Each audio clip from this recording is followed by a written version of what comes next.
Page 127. Mirdad.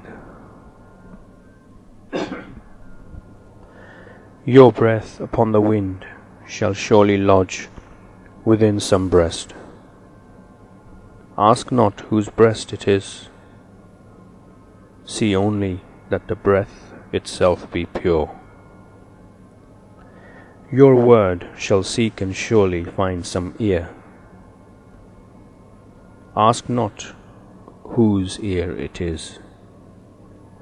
See only that the word itself be a true messenger of freedom. Your silent thought shall surely move some tongue to speech. Ask not whose tongue it is. See only that the thought itself be lit with loving understanding. Think not any effort wasted. Some seeds lie buried in the ground for many years, but quickly come to life when stirred by the breath of the first favoring season. The seed of truth is in all men and things. Your work is not to sow the truth, but to prepare the favoring season for its springing up. All things are possible in eternity. Therefore, despair of no man's freedom, but preach the message of release to all with equal faith and zeal, to the non-yearning as to the yearning.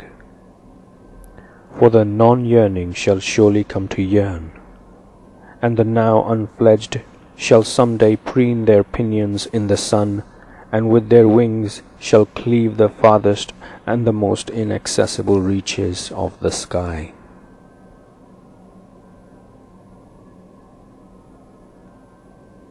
Whoever is worthy of my love is surely worthy of my confidence. Is confidence more than love, Mekaster?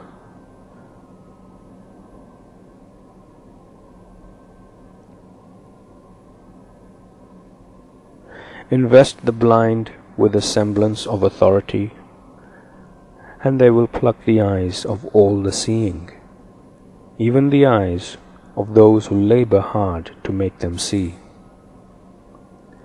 Give a slave his way, but for a day, and he will turn the world into a world of slaves. The first he would flail and fetter would be the ones who toil incessantly to set him free. All world authority, whatever be its source, is counterfeit. Therefore it clicks its spurs and brandishes the sword, and rides in boisterous pomp and glittering ceremony that none may dare look into its false heart. Its shaky throne is mounted on guns and spears. Its vanity-swept soul it decorates with fear-inspiring amulets and necromantic emblems, that the eyes of the curious may not behold its wretched poverty. Such an authority is both a blind and a curse to the man who craves to exercise it. It would maintain itself at any cost, even the fearful cost of destroying the man himself, and those who accept his authority, and those who oppose it as well. Because of their lust for authority, men are in constant turmoil. Those in authority are ever fighting to maintain it.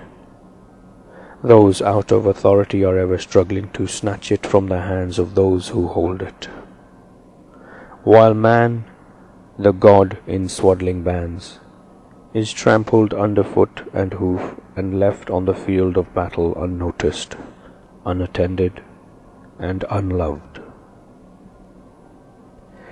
So furious is the fight, and so blood-crazed the fighters, that none, alas, would stop to lift the painted mask off the face of the spurious bride and expose her monstrous ugliness to all. Believe, O monks, that no authority is worth the flutter of an eyelash, except the authority of holy understanding, which is priceless. For that no sacrifice is great. Attain it once, and you shall hold it to the end of time. And it shall charge your words with more power than all the armies of the world can ever command. And it shall bless your deeds with more beneficence than all the world authorities combined can ever dream of bringing to the world. For understanding is its own shield. Its strong arm is love. It neither persecutes nor tyrannizes, but like unto dew it falls upon the arid hearts of men, and those who reject it, it blesses no less than those who drink in it. Because too certain of its inner force, it has recourse to no external force. Because too fearless, it shuns the use of fear as a weapon for imposing itself on any man. The world is poor, so poor in understanding. Therefore does it seek to hide its poverty behind the veil of counterfeit authority.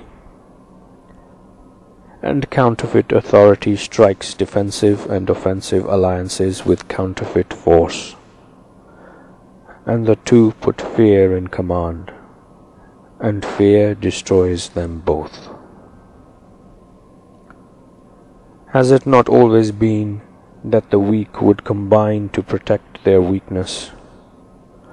Thus world's authority and world's brute force go hand in hand with the lash of fear and pay their daily tax to ignorance in wars and blood and tears. And ignorance benignly smiles on all and says to them, "Well done." "Well done," said Shamadam to Shamadam when he consigned Mirdad to the pit. But little did Shamadam think that in casting me into the pit he had cast himself and not me. For the pit cannot hold a Mirdad, while a Shamadam must labor long and hard to scale its dark and slippery walls. A trinket is all world authority. Let those who are yet babes in understanding amuse themselves with it. But you must not impose yourself on any man. For that which is imposed by force is soon or late deposed by force. Seek no authority over the lives of men. Of that the Omniwill is master. Nor seek authority over the goods of men, for men are chained so much to their goods as to their lives, and they distrust and hate the meddlers with their chains. But seek a way into the hearts of men through love and understanding, and once installed therein, you can the better work to loose men of their chains. For love will guide your hand, while understanding holds the lantern.